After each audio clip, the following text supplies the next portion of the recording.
And the first years of my life, I did what so many Jews did. I became very active in the civil rights movement on behalf of African Americans, became active on behalf of other minorities and other dispossessed people. I defended a lot of people on death row. And how did I make the transition over the past 20 years to very heavy emphasis on the rights of Jews and the rights of people in Israel?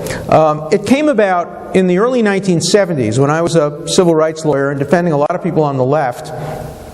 And a lot of people on the left turned against Israel, and I couldn't understand it. Why is Daniel Berrigan, a Catholic priest, calling Israel a criminal Jewish society? Why are radical leftists turning so strongly against Israel? Israel had the best human rights record, if not in the world, certainly among the best in the world, the best in the Middle East. A woman was prime minister, Golda Meir. Today a woman is the chief justice of Israel. Another woman is the leader of the Knesset in Israel. Gays serve openly in the Israeli military, openly in the Knesset. There's almost as much rights for gays in Israel as there is in Iran. Of course, Iran has no gays, so they don't have to worry about that issue. They've figured out a way of dealing with their gays the same way they figured out of dealing with their dissidents. You saw that just today, 6 more people were sentenced to die for participating in demonstrations. And yet on college campuses, the campaigns are against Israel, divestment from Israel, not divestment from Iran. In fact, the left supports Iran, welcomes Ahmadinejad to places like Columbia University to speak. Ahmadinejad is more welcome at Columbia University to speak than I am. And that tells you something about the situation in many American universities. When I was invited to come to Columbia University, the faculty did not invite me. Students had to invite me over the objection of faculty, but Ahmadinejad was invited by the faculty. And as a human rights activist who believes strongly in human rights, believes in civil liberties, believes in defending the underdog, believes in justice, how could I not turn my attention to Israel? I honestly believe, I'm not positive, but I honestly believe that if I had not been born Jewish, I would still be as supportive of Israel and the rights of Israel as I am as a Jew, on pure civil liberties, neutral principles of human rights. And I have to tell you, I have friends for whom that's true. My friend Skip Gates, Henry Louis Gates Jr., African-American distinguished professor at Harvard, is as strong a Zionist as there is, without any Jewish background, obviously because of his strong belief in civil liberties and human rights. And I have many friends not in the Jewish community who feel the same way. But too many on the left, and too many among the Jews on the left, believe that Israel is a pariah, single out Israel for a double standard, and I will not abandon Israel so long as Israel is picked on. You know, I didn't want to write my book, The Case for Israel. Nobody has to write a book, The Case for Canada. Nobody writes the case for France. Maybe somebody should.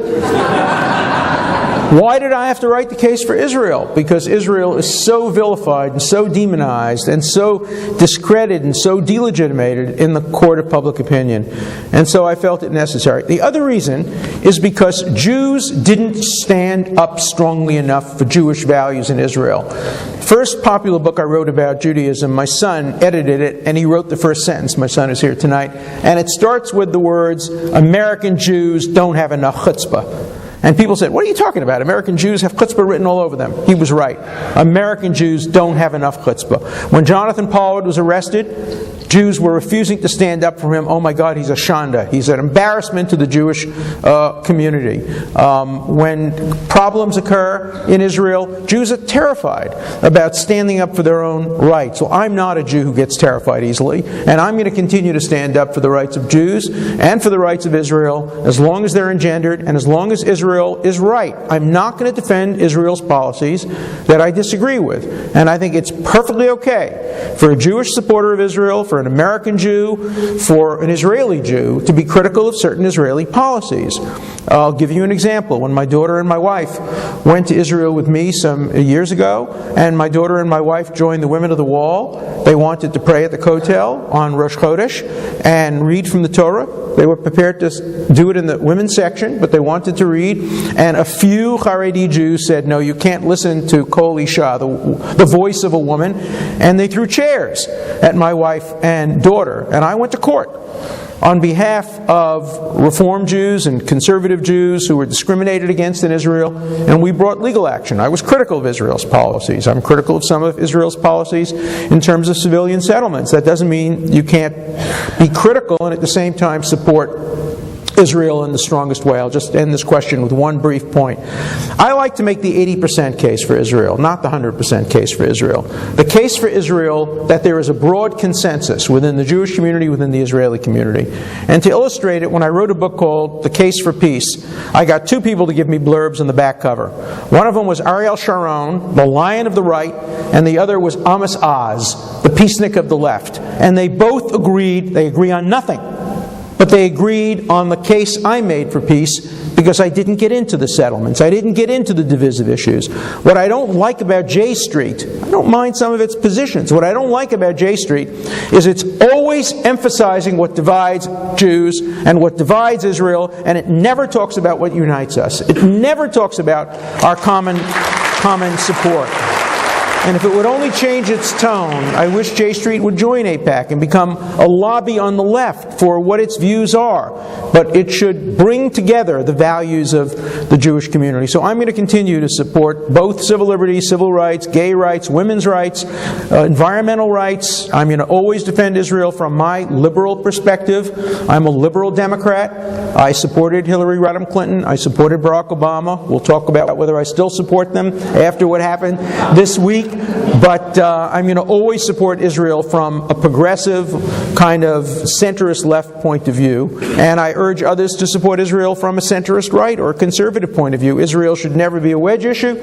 It should always be a consensus issue. So thank you for a great question. Thank you, Alan. We're going to talk a lot about Israel, but I just want to delve into one other part of your background because I know you're no stranger to controversy. I'm told you were actually arrested in Europe fighting for an issue you deeply believed in, and you were almost arrested for trying to import a Persian rug. Can you give us just a quick synopsis of those two episodes? You're going to make it sound like I'm a career criminal. I've only actually been arrested twice in my life. Once in Fenway Park, where the Boston Red Sox play, because the police believed I had stolen tickets, and of course I didn't, and they were very apologetic, but they did arrest me and take me to the police station, and but I'm not so proud of that. But the second time, I have a picture, I carry it in my wallet, I'm so proud. I was actually arrested in Switzerland by the Swiss police that were guarding Ahmadinejad when I went to speak at the Durban II conference, and when the UN, to its everlasting disgrace, invited Ahmadinejad to deliver a speech to the Human Rights Council. I mean, sure, he's going to educate us a lot on human rights, how to more effectively kill dissidents, how to kill gays, how to, make sure that there's no right of free speech or freedom of religion. And so he was in the same, it was an amazing thing. I'm sitting with my wife. It's like the beginning of a bad story. My wife and I are sitting at a bar in the Intercontinental Hotel in Geneva, and who do you think walks in? Ahmadinejad. Little guy with a silly little jacket, and surrounded by a lot of guards. And my wife had the wherewithal to immediately shout out, "Boo!" She booed him. I was just shocked. So then I found out he was going to be giving a press conference on the second floor. And I have some press credentials myself, because I write a lot. And so I went up to speak to the press people before he got up there, and I said, look, when he gets up here, ask him. He denies the Holocaust. Has he ever been to Auschwitz? What books has he read about the Holocaust? Press him. Don't just let him talk about this. What does he mean when he says Israel should be wiped off the map? Does he mean that all the Jews who live in Israel should be wiped off the map? Ask him some hard questions. When the Swiss police heard me doing this, they literally carried me out. I can show you the picture afterward. Here I am being carried out by two big policemen, arrested, removed from the hotel for exercising my freedom of speech, told not to return to the hotel. Fortunately, I have some friends in high places in the White House, and I made some phone calls. And Samantha Powers, who is the President's advisor on human rights, made some phone calls, and the police released me and told me not to confront Ahmadinejad. And I did again.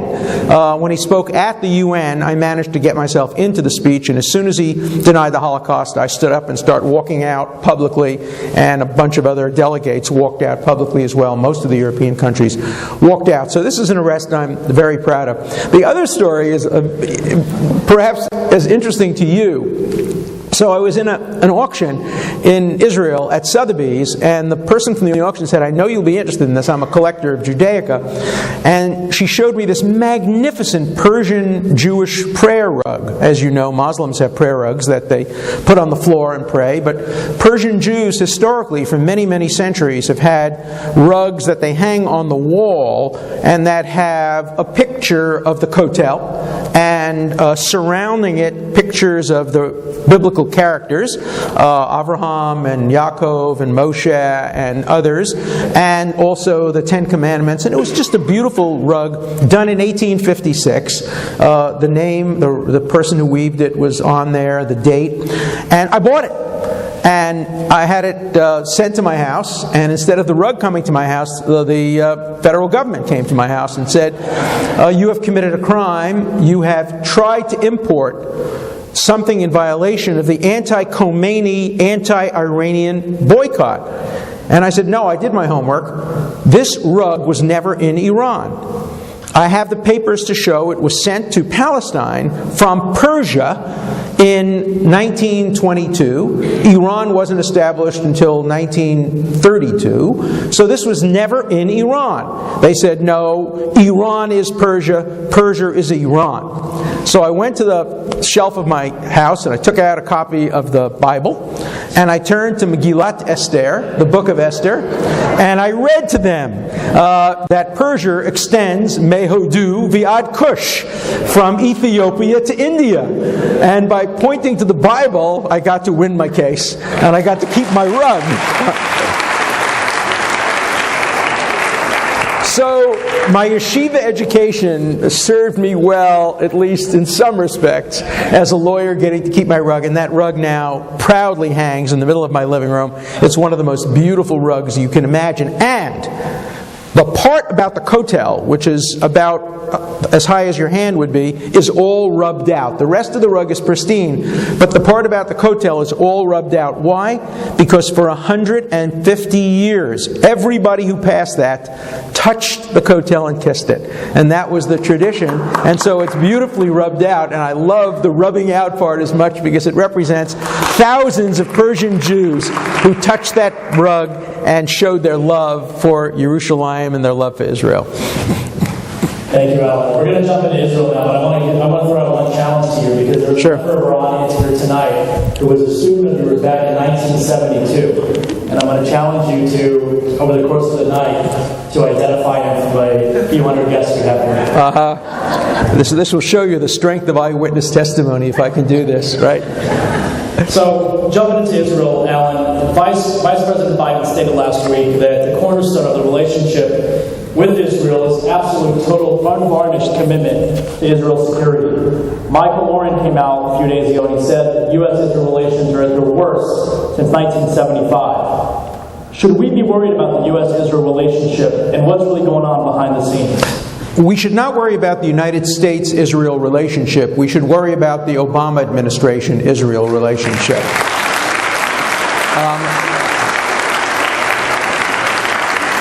President Obama has to know that Israel is here to stay. President Obama may be or may not be here to stay. And we, like every other American citizen, have influence on whether Obama is a one-term or a two-term president.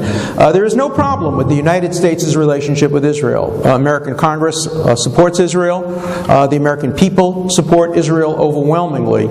And this administration, which I have supported its policies until just now, and the policy that I've supported is this, and some of you in this audience may disagree with me.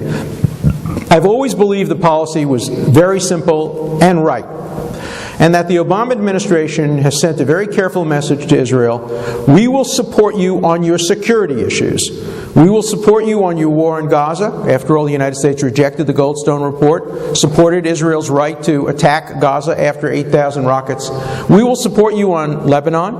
We will support you in relation to Iran. We'll see how extensive that support is, but the United States will support Israel when it comes to security. But don't ask us to support you on the civilian settlements. That's not our policy. It was not the Clinton policy, it was not the Bush policy, and it's not the Obama policy. And, by the way, it's not the Dershowitz policy. I don't support Israel on the settlements. I'll tell you that going back to 1973, I'll start it by telling you a funny name-dropping story. So, this sounds like the beginning of a joke, too. Bill Clinton's cleaning out his drawers in the White House, leaving on January, whatever it is, 2001, and he's going through some old papers, and he finds, this is a true story, he finds a copy of Time magazine from the middle 1970s entitled The 50 Faces for the Future, and it had 50 young people who Time magazine thought would be future American leaders, and most of them you've never heard of. Time isn't very good at doing this, but on the third or fourth page, it was alphabetical, under C and D. Under C, it has young Bill Clinton, Attorney General of Arkansas, very young, and it says youngest professor, Dershowitz, and those are two people of the future. And Bill Clinton writes me a little note and sends me the Time magazine saying, "See, Alan, we've always been on the same page." Very nice to get that from the president. But then I looked at the blurb that described me, and it said, Alan Dershowitz, young this, civil liberties, civil rights. But his mother is furious at him because since 1973 he has opposed the civilian settlements on the West Bank, and I had written an op-ed and signed a petition against the building of Elan Moreh, which was the first religious non-security settlement on the West Bank, and I thought it was a problem. I didn't think it was a legal problem. I thought it was a problem in terms of what the ultimate resolution of the conflict ought to be. And that's been my position since 1973. You might disagree with it, but it's been my position, and it's a position I've maintained consistently. So I'm not going to oppose the Obama administration when it simply opposes Israel and the settlements. That's my view. I voted for the administration knowing its position on the settlements, and it's a position that I share. So until recently, I've had no reason to question the Obama administration. I've had reason to concern myself about what would happen with Iran, whether if Israel needed to attack, and we'll talk about that, the United States would try to stop them, but I've had no reason to doubt it. And so what happened this week is, as you probably all know, this goes back a long time. I have to start with a little bit of history. So Bibi Netanyahu, who I've known since 1973, narrowly beats Tzipi Livni, gets more votes than Kadima, and more votes than the Labour Party. So he's asked to form a coalition. He cannot form a coalition alone. He cannot form a coalition just with Labour. He either has to include in his coalition Kadima, the centralist party, or if they won't join, he has to include one of the more extreme religious parties. He doesn't want to have the religious party. He'd rather have Kadima. He approaches Tzipi Livni and offers her foreign minister, deputy prime minister, and she turns him down. And she says, no, only if I'm prime minister will I join your coalition. I am critical of her for doing that. I think she should have put the interests of Israel before her own political interests. All right, that's history. So he invites the Shas party to join the coalition, and the Shas Minister of Interior deliberately, willfully, and with a clear state of mind decides to embarrass Bibi Netanyahu by embarrassing Vice President Biden. This was not a decision made by Benjamin Netanyahu. This was not a decision made by the Israeli government. It was a decision made by the leader of Shas, who was this Minister of the Interior. Once the decision was made and announced, of course the administration has to stand behind it, or the coalition will crumble. And so it was the Minister of the Interior who created this very, very difficult problem. It should have been resolved in one day. Biden should have said, I thoroughly disagree, I'm embarrassed, you've mortified me, now let's go on and be friends. That's not what happened.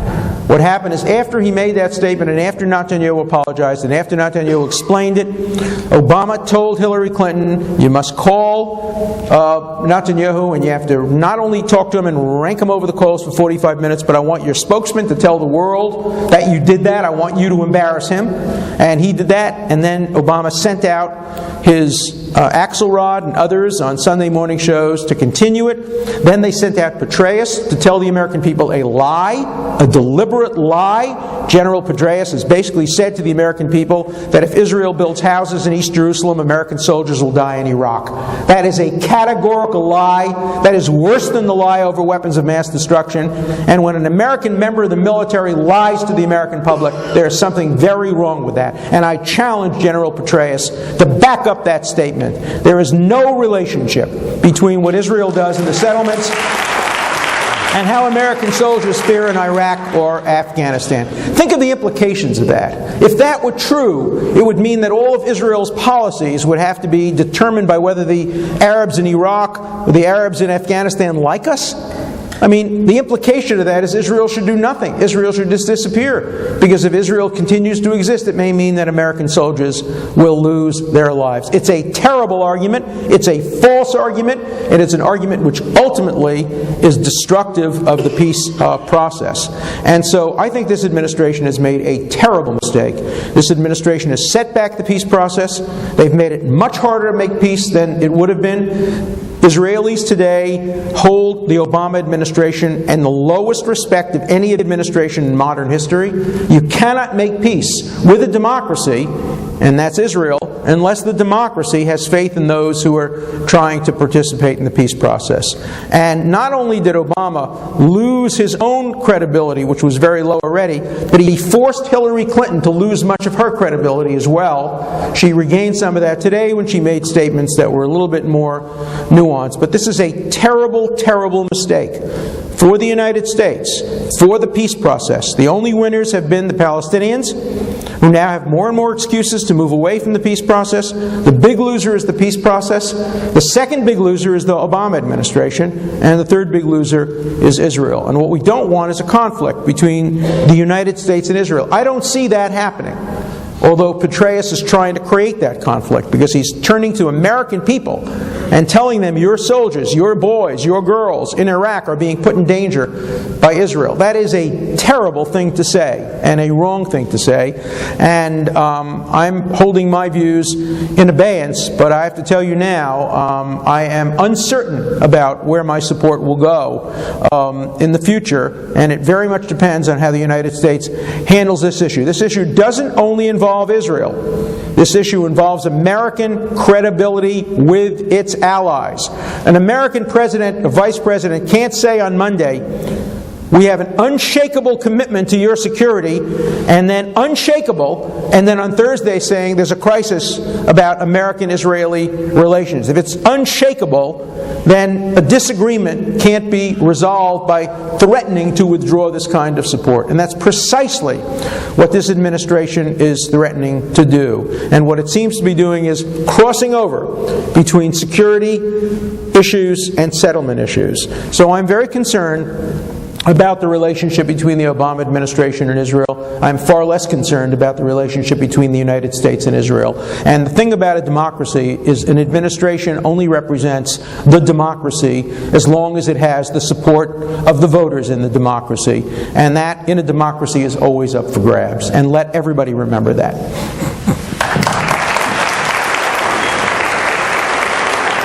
And have the eyes of some shattered U.S. credibility because there is no continuity from administration to administration.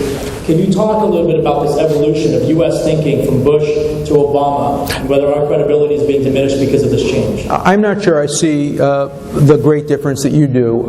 We have to go back a little bit, too. I was involved in a very small way in helping to draft UN Resolution 242, which came out of the 1967 war. I had been Justice Goldberg's law clerk, and when Justice Goldberg went to the UN, he knew I had an interest in the Middle East. He asked me to come over and spend time with him in his Waldorf Astoria apartment at the UN, and I was involved a little bit in the drafting of 242, and I know its history.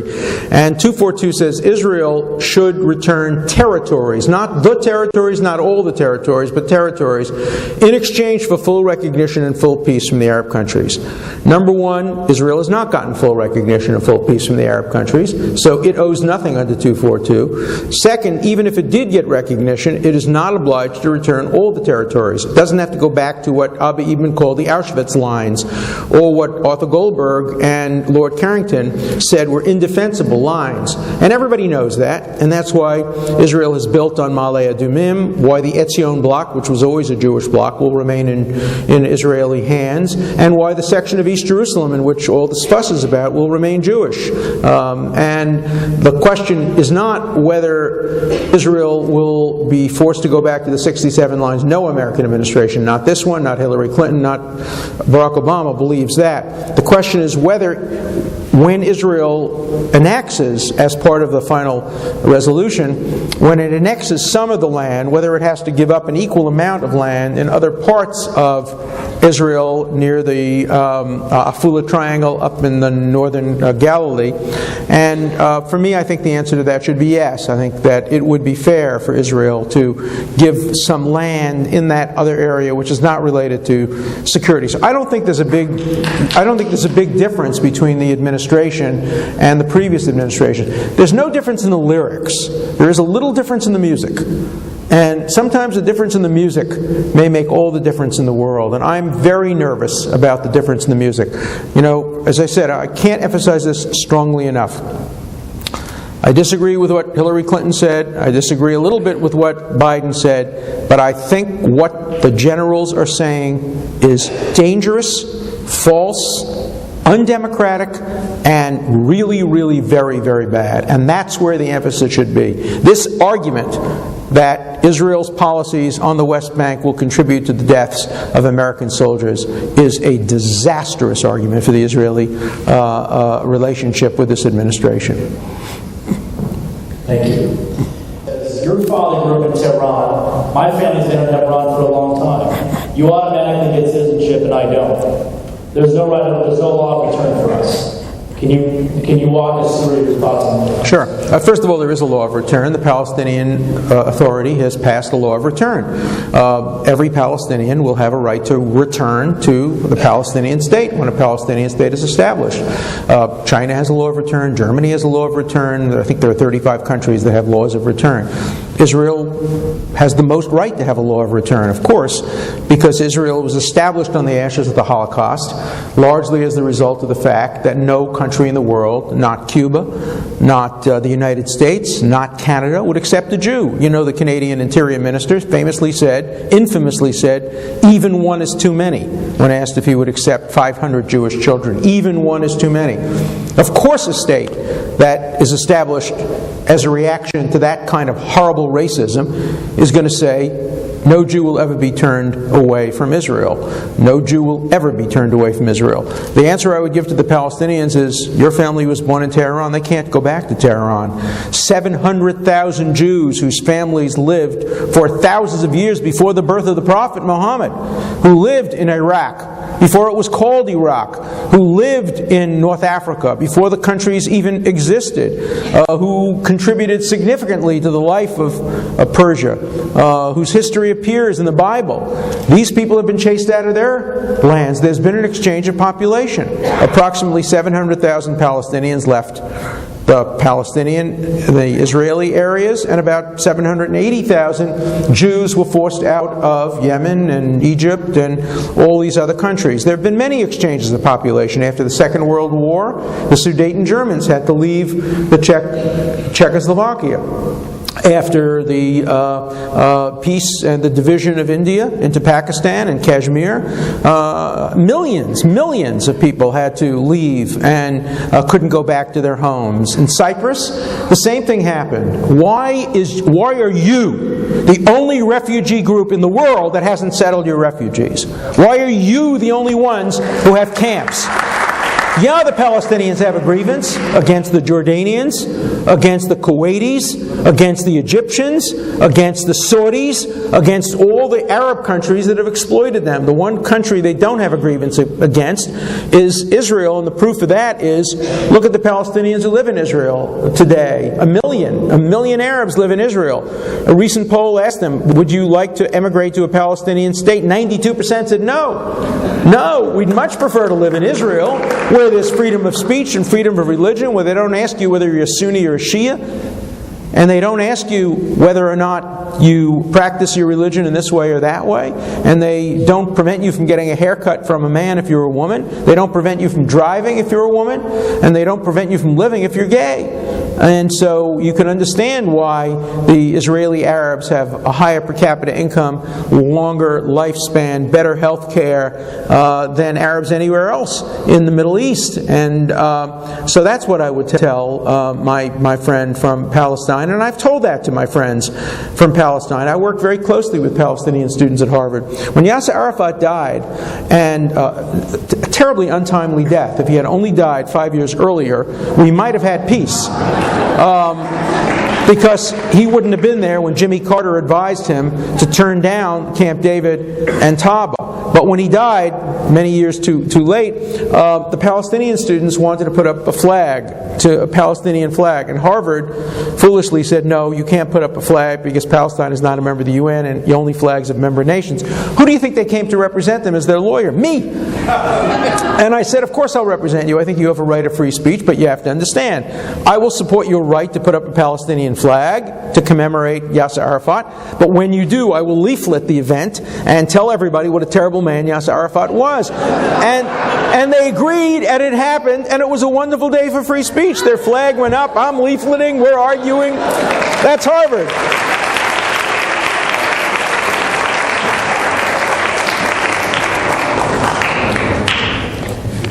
Let's look for a minute at the relationship we've seen unfolding between Syria, Iran, and Hezbollah. As you know, a few days after a U.S. ambassador left Syria, there was a summit with Bashar al-Assad, Ahmadinejad, and Hassan Nasrallah. But you didn't see the condemnation you saw most recently when Israel announced the settlements. Where do you see this relationship going, especially when the U.S. has repeatedly warned Syria to stay away from Iran, to drive a gap between its relationship with Iran? What's happening between these three parties, and should we be worried? Well, even before we get to that, think of what happened. As you know, the Syrians murdered several prominent Lebanese political figures. You never heard anything about where did they get their passports from. Oh my God, they killed these political leaders. When it is alleged that Israel killed, and if they did, the world has benefited enormously from the death of this horrible terrorist in Dubai.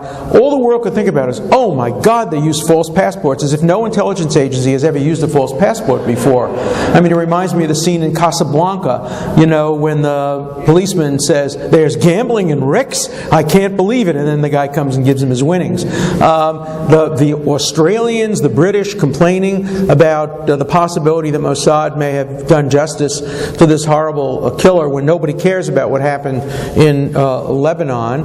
And, Israel is condemned for making a statement embarrassing Biden while he was there. People forget that the same day that this statement was made, the Palestinians announced that they were going to name a square after a woman who murdered 37 innocent Israeli civilians. And they were doing it in order to encourage young shahidas in order to become martyrs. That's not inconsistent with the peace process. Not a word of condemnation about that. And so don't expect anything but a double standard. Now, in terms of what's going on with Syria, Iran, and Hezbollah particularly, I think Israel is trying very hard to see if they can establish some kind of a rapprochement with Syria. I know there are real efforts behind the scenes to try to see if the leaders of Syria, and of course nobody knows who the leaders are. Bashir is a paper tiger and a figure, and who are the real leaders of Syria we don't know. A little different than Ahmadinejad and the mullahs, but because it's a secular society. But it's not clear who the real leaders are. One of the people who's an expert in Syria in Israel told me the analogy is when you go to Turkey or Syria and you want to buy a rug, there's the guy in the front of the store who serves you the coffee and is very nice to you and negotiates with you, but there's a guy in the back room who's going to decide what the price is. And we know that Bashir is the guy in the front who's serving you the coffee. We don't really know who the guy in the back room is who's deciding whether or not to make peace with Israel.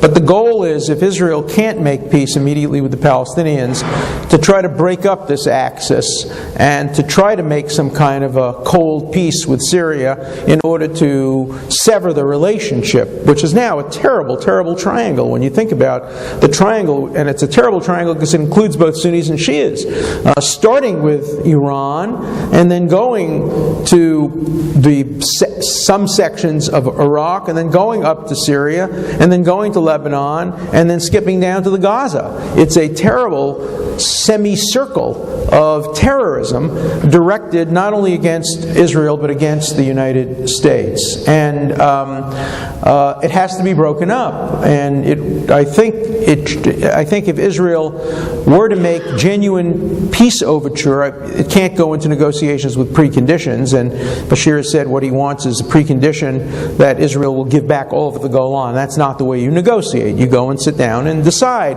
what will be negotiated in exchange for what. But I'm hoping that Syria can be in play as a potential, if not peace partner. You know, the Prophet says, Shalom, Shalom, ve'en Shalom. Peace, peace, but there is no peace. But it's better than milchama, milchama, war, war. It's better to have a cold peace than a warm war.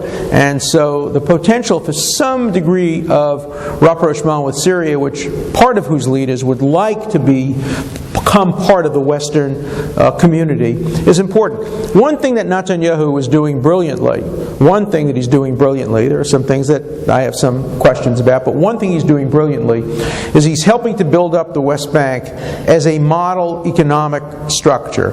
And the West Bank has become West Germany to Gaza's East Germany. And remember, when East Germany and West Germany were divided by a wall, it was the East Germans who knocked down the wall.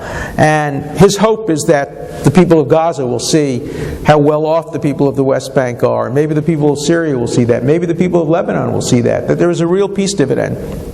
If you can make peace with Israel, you get tremendous benefits. Your children get to go to good schools, you get good health care, you get good facilities and good water supplies. And in Gaza, what do you get? You get Hamas.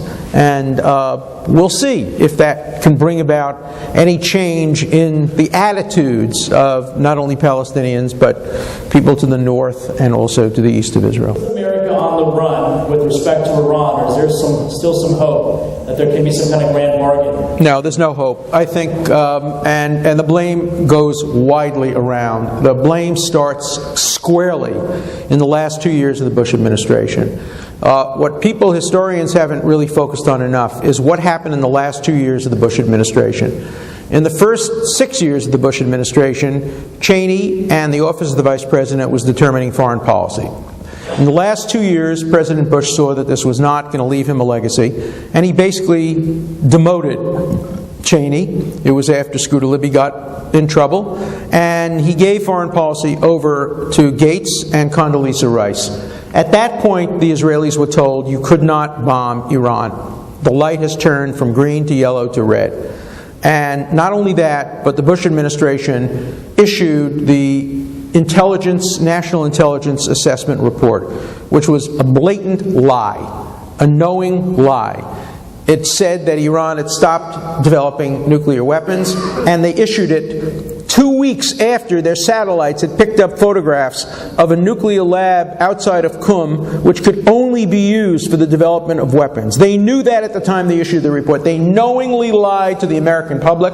They knowingly lied to the world. This was the Bush administration. To his credit, George Bush was furious, but he couldn't do anything about it. But the problem of weak approach to Iran started under the Bush administration. I have no idea what the policy would be if a Republican had been elected instead of Barack Obama. Barack Obama made all kinds of promises about Iran. And I believe that Barack Obama will be either remembered as Franklin Roosevelt or he'll be remembered as Neville Chamberlain. People forget that Neville Chamberlain was a great Chancellor of the Exchequer. He was better than Roosevelt at dealing with the Depression. He, in fact, got health care passed in England, something that Obama hopes he can get passed, and I hope he can get passed. He got pension plans passed. He got widows and orphans protection passed. He was great. Nobody remembers anything that Neville Chamberlain did. They only remember what he didn't do. He did not stand up to Hitler. He allowed Hitler to become the most powerful armed forces in the history of the world until the United States and Russia ultimately crushed him. Barack Obama will be remembered for one thing, if Iran develops nuclear weapons during his watch. That's what he'll be remembered for, whether he passes health care, whether he restores the economy. This is a world-transforming event. A nuclear Iran is inconsistent with the peace of the world. There are 4 separate reasons why it is unacceptable for Iran to have nuclear weapons. Number 1, they could conceivably try to drop them on Israel. Unlikely, but conceivable. Even if it's a 1% chance, 1%'s too much. You don't get on an airplane knowing there's a 1% chance you're going to die. And you don't sit in Israel knowing that there's a 1% chance your children will be killed by a nuclear weapon. So there's that 1% chance. Then there's the 10% chance that Iran will allow weapons of mass destruction to be handed off to Hezbollah or Hamas for use against Israel without Iranian fingerprints. Then there's another 10% chance that Hamas or Hezbollah or Al-Qaeda could get their hands on nuclear material from a porous Iran, which wouldn't have the kind of controls that other countries have. And then finally, there is the 100% chance, 100% chance, that if Iran develops nuclear weapons, they will every day threaten to destroy Israel. It will drive many Israelis out of Israel. Many Israelis who have dual citizenship will leave the country. Aliyah will come to a grinding halt. There will be a brain drain, and it will be a way of slowly twisting Israel in the wind. Israel cannot accept that. Let me give you 5 and 6 and 7 if you're not satisfied with 1, 2, 3, 4. The first customer for Iran's nuclear weapons is going to be Chavez of Venezuela. He's going to demand getting nuclear weapons. And we're going to see nuclear weapons on our shores of the Western Hemisphere for the first time since the Cuban Missile Crisis. And some of you are old enough as I am to remember how close we came to disaster during the Cuban Missile Crisis. Next, it will be a game changer in terms of Kuwait and the Emirates. Imagine what if Iraq had had nuclear weapons, if Israel hadn't destroyed the Iraqi nuclear reactor at Osirak in 1981. Saddam Hussein would still be in Kuwait today. He would be in charge of Iraq. You can't defeat a nuclear power by conventional weapons because they always have the threat of using nuclear weapons. And so there'd be a nuclear umbrella. Issue number 8, even if they never used it, Hezbollah and Hamas would feel much emboldened operating under a nuclear umbrella. So there are many, many, many good reasons why Iran cannot be allowed to develop nuclear weapons.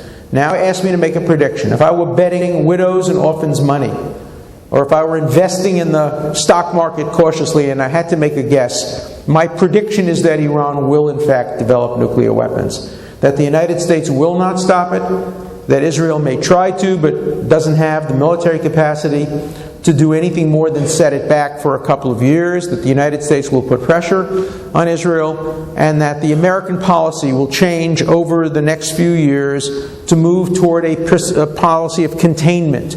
The United States will contain the nuclear threat the way North Korea's nuclear threat has been contained, the way Pakistan's nuclear threat has been contained. But there's a big difference. North Korea is not a suicidal nation. It's a nation of atheists who want to live. Pakistan is not a suicidal nation. It's a Muslim, more secular nation. Iran is the world's first suicidal nation. A nation whose liberal, by Iranian standards, President Rafsanjani said several years ago in an interview in the Washington Times, when we get nuclear weapons, if we drop them on Tel Aviv, we'll kill 3 to 5 million Israelis. They will then retaliate by dropping a bomb on Tehran, killing 15 to 20 million Muslims, and the trade-off will be worth it, he said, because Israel cannot survive the death of 3 to 5 million Jews, whereas the Muslim people can survive the death of 15 to 20 million Muslims. And if you think that's just rhetoric, think of how many Muslim children were sent to their death in a foolish, unnecessary war against Iraq with little plastic tokens promising them 72 virgins in heaven. If only somebody were to reinterpret that biblical verse and say, you don't get 72 virgins, you get one 72-year-old virgin. Maybe it will have an influence on changing some of these attitudes. But Iran cannot be trusted with a nuclear weapon. I do not believe Benjamin Netanyahu will allow Iran to go unmolested. I do believe efforts are being made now to try to sabotage and set back the nuclear weapons. I don't think this rash of mysterious heart attacks that several Iranian scientists have suffered represents an epidemic of natural causes that are going on in Iran. I do think they represent activities of various intelligence agencies to set back the process. I think it might be delayed, but I don't think it'll be stopped. I think we will see Iranian nuclear weapons in our lifetime, and that is a great and preventable tragedy.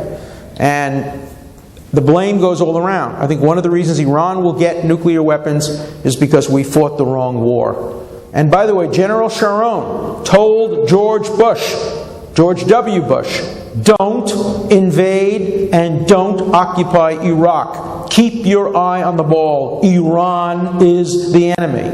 And he didn't listen. And the Bush policy of invasion and occupation of Iraq has made it impossible for the United States to use its military force against Iran, which is a country which will have weapons of mass destruction, I believe. Pretty.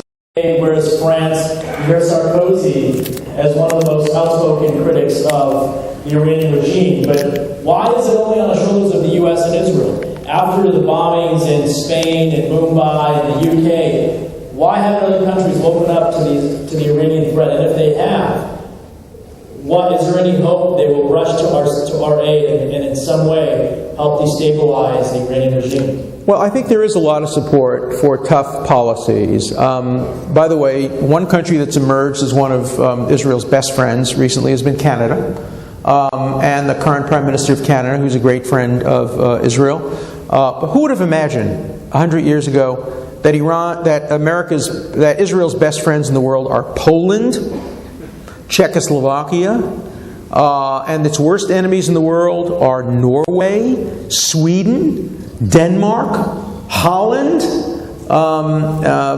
France is, I think, more on the friend side. Spain, it depends on who's in office. I think the Conservatives would have won the Spanish election but for the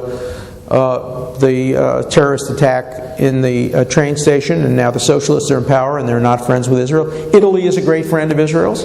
The leaders of most Western European countries are very supportive of Israel and very supportive of sanctions. And by the way, many of them now regard Barack Obama as a weak president. They didn't like Bush, but they regard Barack Obama as a weak president. And he's not having a good relationship. He's lost a lot of his credibility among European leaders. He still has a lot of credibility among European people.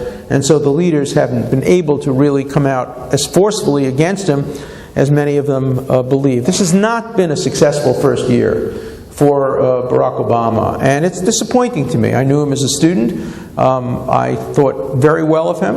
I thought that he would be a much better president than he's been. He was a great campaigner. He may yet emerge as a great president, but the first year has been, I think, quite disappointing. Given this threat of military strike, the Iranian people would react to a military strike, and is there any hope in using that as a lever in undermining the regime? I think it's exactly the opposite. I think that if the regime gets weaker, as it might be getting, it will actually hope for an attack by Israel.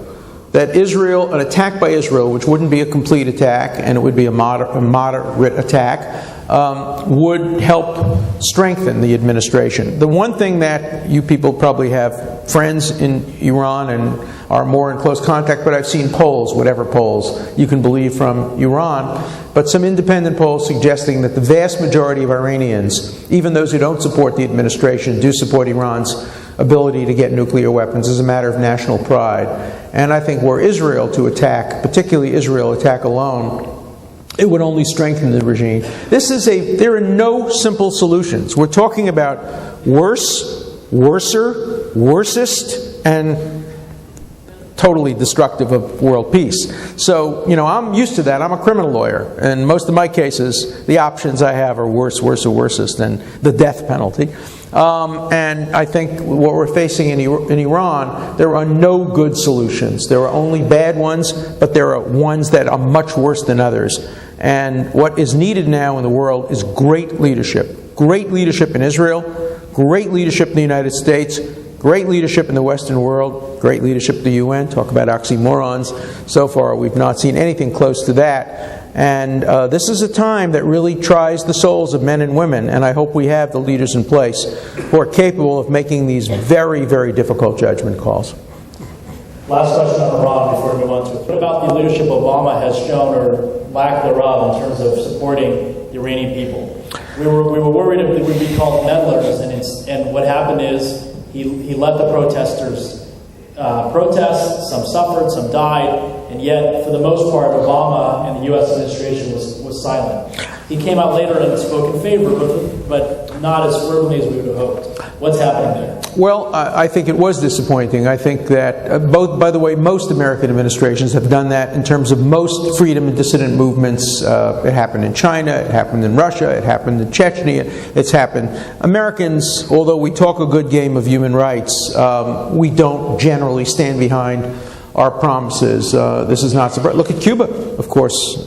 We spoke a good game in Cuba, and then we sent people to their slaughter in Bay of Pigs and didn't do anything to protect the Cuban people. So we've had a long, long and pretty despicable history of not standing behind our rhetoric of human rights. And I think it was a shame that the administration didn't do more. I think it was a shame the United Nations didn't do more. And I think a lot of wonderful Iranian very, very heroic people will die as the result of our unwillingness to stand up. And look, the Obama administration has had a policy of trying to reach out, a policy of trying to not use language like the axis of evil or Islamo-fascist or all of that. And I support that.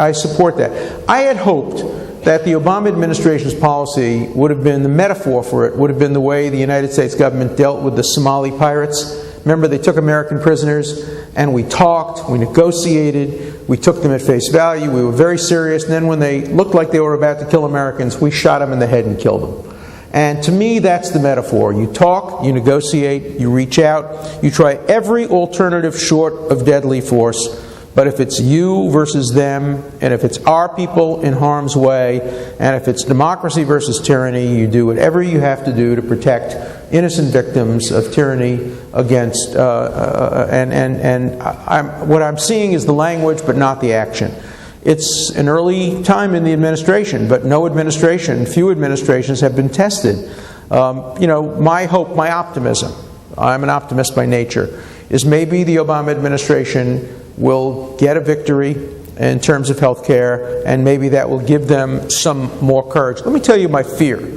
My fear is that if they fail on health care, and that's possible, I hope they will succeed, but whether they succeed or fail on health care, I think they see peace in the Middle East as a political chip to be won, rather than as a process that will guarantee long-term peace. What I'm very worried about is the Obama administration needs a victory.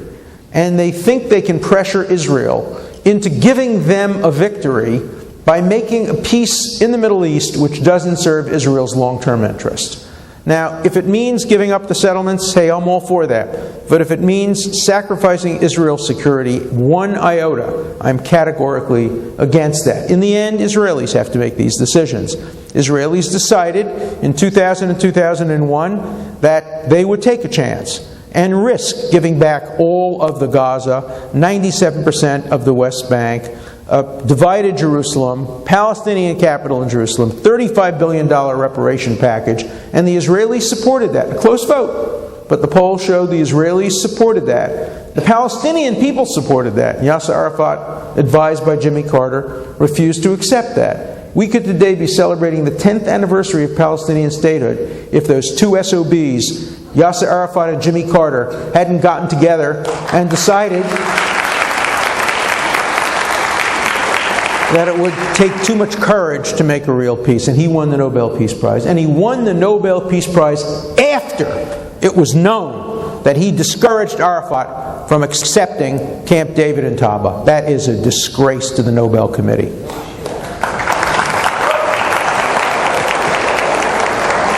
I've got a couple last questions, then we're going to open up to Q&A, followed by a book signing by Dershowitz.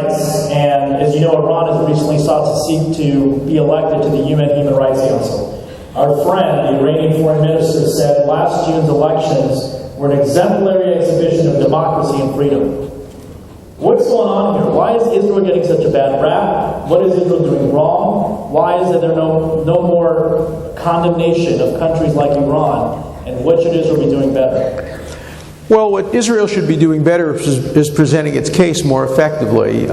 Israel does not do a good job in presenting its case. I mean, how many people on college campuses know today that Israel per capita exports more life-saving medical technology than any country in the world? How many people are aware of what Israel did in Haiti? The first people on the ground, opening up a field hospital, saving lives. One of the people, a doctor from the Israeli medics, came over and delivered a baby who was named Israel. And that man is now being accused of being a war criminal in Gaza, instead of looking at the lives he saved. Read a book. People say they're happy I wrote my book, The Case for Israel. There's a better book on Israel to read. It's by Dan Senior, and it's called Startup Nation. And it's all about what Israel has done miraculously in the area of high technology startups, particularly in the area of medical technology. I've had the privilege of representing one of the Israeli high-tech companies that helped invent the stent that saved many, many lives, the stent for the heart. Israel does amazing things. No country in the history of the world, none, has ever accomplished more in 61 years than Israel has in its first 61 years. No country.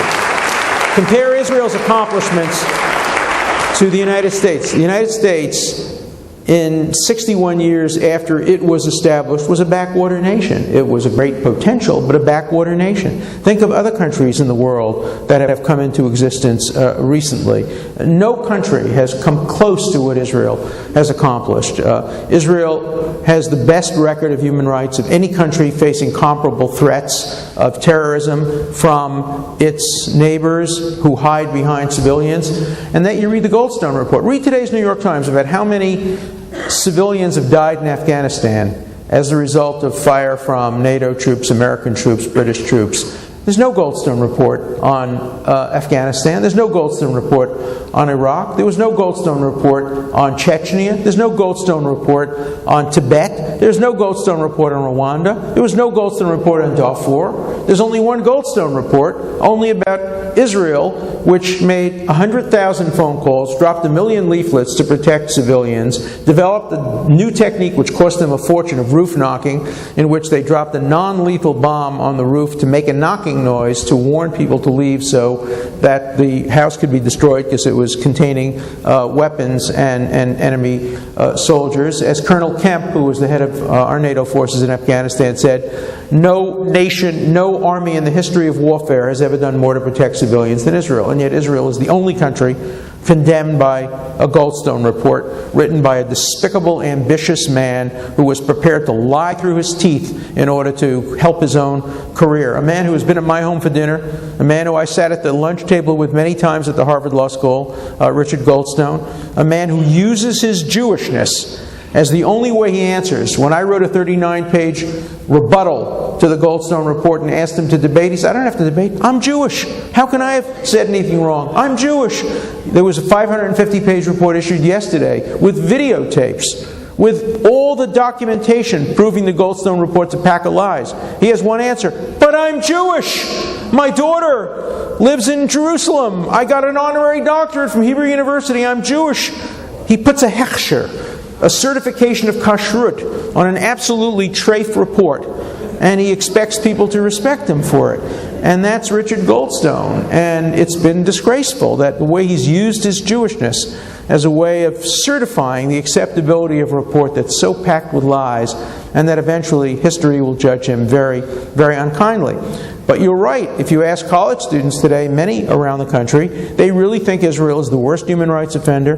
When the worst is called the best, when Iran gets elected to the Human Rights Council and Israel can't get through the front door and is only in front of the Human Rights Council as a defendant, you know something is very wrong with the concept of human rights, the way it's practiced in the world. And that hurts me deeply as somebody who's devoted my life to human rights.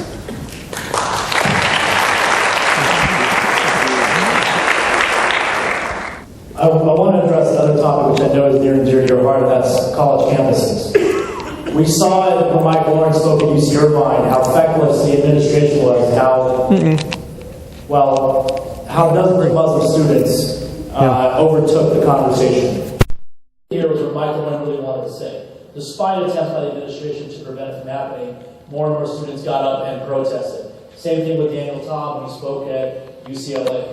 As you look at the college campus issue around the country, what do you see when you talk to students? What do you see when you talk to administrators? What do you think we need to be doing differently so that more and more students are better informed and more in favor of the right side?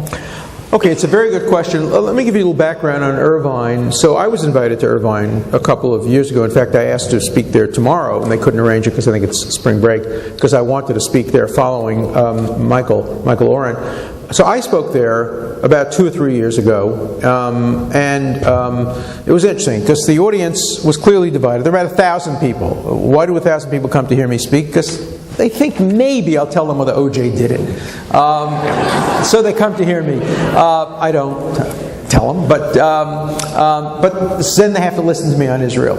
And so I looked at the audience and it was clear. There were about 100, 150 students on this side wearing kind of Palestinian garb and screaming and yelling and having T-shirts, Israel apartheid. And on this side, maybe 100, 150 students with kippot, blue and white, clearly supportive of Israel. And in the middle, 700 or 800 students who were open-minded, who didn't really have an opinion. And so I said, I want to start with a couple of questions before I start my talk. How many of you identify yourselves as pro-Israel? So the students raised their hand. I said, how many of you who identify yourselves as pro-Israel would be willing to accept a Palestinian state living next door, peaceful, no terrorists, no rockets, living in peace? Every single hand went up. I said, now, how many of you regard yourselves as pro-Palestinian? Those hands went up. How many of you who are pro-Palestinian would be willing to accept an Israel state, no expansion, no settlements, living in peace? They all mumbled among themselves. Not a single hand went up. The debate was over. The 700 people in the middle all understood this was not pro-Israel, pro-Palestine. This was pro-Israel, anti-Israel. This group wasn't pro-Palestine. They just hated Israel. They didn't care about a Palestinian state or about the Palestinian people. They wanted there not to be a Jewish state more than they wanted there to be a Palestinian state, which is why there is no Palestinian state.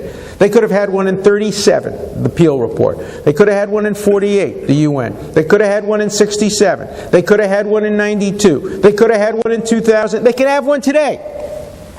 I challenge anybody to rebut these two propositions. Two propositions of fact. If Israel's enemies were to lay down their arms and stop terrorism, there would be peace. Proposition 2, if Israel were to lay down its arms, there would be genocide. Those are two truthful propositions, and the world has to come to understand that. That's why Israel needs qualitative military superiority, why it needs to maintain and expand its nuclear arsenal, and why Iran shouldn't ever get a nuclear arsenal. Why the only people who should have nuclear weapons are people who won't use them, except in absolute self-defense, not people who would use them aggressively because they want to wipe out another country. I think the situation on college campuses is better than some do. I think that, for example, at Harvard and at Yale, the vast majority of students are pro-Israel. There's a very vocal anti-Israel group. Not true at Columbia. Columbia has a very vocal anti-Israel group with a lot of faculty members. Most of them are Jewish, who are the virulently anti-Israel people on campuses. The same thing is true at Berkeley. Not at Stanford, but at Berkeley. Worse, University of San Francisco, one of the worst campuses in the United States. There are other campuses that are very bad. But Tufts, Princeton, Penn, wonderful. Ohio, Michigan, even Michigan, which is in a very Arab area of the country. Generally, the students, I've spoken there, pro-Israel. Where was I prevented from speaking? The University of Massachusetts. But there were 10 students who wouldn't shut up, and they screamed and they yelled, and finally the administration forced them out. Irvine, too. In the end, the administration acted properly. The administration arrested 11 of the students. They are proceeding against them administratively. They clearly violated the standards of the university. They have a right to protest, but they have not have a right to stop a speaker from speaking. And it's happened at a few college campuses, at Concordia in Canada. They wouldn't allow either Benjamin Netanyahu or Ayad Barak to speak. And then they invited me to speak. And I said I would only speak there if they re-invited Ehud Barak and Netanyahu, and that's possibly in the works. So the situation of college campuses is very much in flux. It's not as bad as my friend Natan Sharansky thinks it is, and it's certainly not very good, but it's working fairly well. The big problem is faculty, not students. The students are terrific, and mostly the students are quite supportive. The problem is faculty, particularly in arts and sciences, and in linguistics and other areas, who are rabidly and thoughtlessly anti-Israel in a knee-jerk way. Many of them Jewish. Many of them use their Jewishness as a shield and a sword to try to make arguments. Many of them use unfair methods. They grade students down for answers that are pro-Israel. They won't let students who are pro-Israel speak in class. They assign books that are virulently anti-Israel to the students. When the students try to add supplementary books, they won't accept them. Students have a right to fight back. Students have a right to demand that their courses are fair and balanced, and that they're not used as propaganda vehicles by hard left or hard right anti-Israel professors. Thank you. I'm going to ask our two last to come up as you formulate your question. First of all, I agree with you that if Israel were not the Jewish state, it wouldn't be the focus of all this attention. You can call it anti-Semitism, you can call it obsession with Jews, you can call it whatever you want. Look, when 6 million Jews were being slaughtered, nobody cared about Jews. And as soon as Jews got some power to defend themselves, the only thing the world seems to care about is the Jewish state. 6 million additional people have been killed in genocide since the end of the Second World War, while the UN has debated whether Zionism is racism. I mean, look at what happened in 1975. 3 million people were being killed in Cambodia, and the UN wasn't debating Cambodia, it was debating whether Zionism was racism. On the issue of spirituality, it's personal. Personal. Everybody has to make their own choices. Herzl was an atheist. Ben-Gurion was an atheist. I'm not going to speculate about Bibi Netanyahu's religiosity. Israel is a secular Jewish democracy. And the vast majority of Israelis, tragically, are not only not religious, but a large percentage of them are anti-religious. And why? It's a very important reason. In America, secular Jews, I consider myself a post-denominational, generally secular Jew. I love Judaism. I love Orthodoxy. I belong to an Orthodox synagogue. I belong to a conservative synagogue. I belong to a Reform synagogue. I belong to a Reconstructionist synagogue. I'm the faculty advisor to Chabad. I'm also the faculty advisor to the Humanist Society at Harvard, which are Jewish atheists and agnostics. So I love all forms of Judaism, but it's very, very personal. In Israel, if you're not Orthodox, generally you hate religion. Why? Because Israel doesn't have enough separation between synagogue, mosque, church, and state. In that respect, I think it's a terrible mistake to make religion part of a state policy. Religion must come from the heart. It must come from inside. It can't come from outside. You have an absolute right to teach spirituality and to have people encouraged in the spirituality. But I don't want the state to teach spirituality, because when the state does, it becomes corrupt. If you look at what happened with Shas and other religious political parties, what happened to the former Shas leader? He went to jail. Because when the state sponsors religion, money becomes into play. Money gets given to the states, and corruption is breeded. So I want to maintain the separation of church and state in America. I want to maintain the separation of synagogue, mosque, and state in Israel. Israel is a Jewish state, but it is not necessarily a religiously Jewish state. It's a state in which Jews have the freedom. There should be more freedom to practice Judaism. If you happen to be Reform or Conservative Jew in Israel, there's not enough freedom of religion. In fact, the only groups that are discriminated, religious groups that are discriminated against in Israel are not Muslims, they're not Christians, they're Jews. They're conservative and Reform Jews who aren't given full and complete status because of the political nature of political parties. So spirituality is an answer for many, but it can't be the governing answer of the state of Israel, because you would never get a consensus about the role of God, the nature of God, and whether Israel is in fact a promised land, or whether Israel is a necessity growing out of the realities of the world. And I think there are very good reasons why Israel should be the Jewish state, whether one believes in spirituality, whether one believes in God or not. So I wouldn't make it the exclusive basis, but it's a very good question. We're going to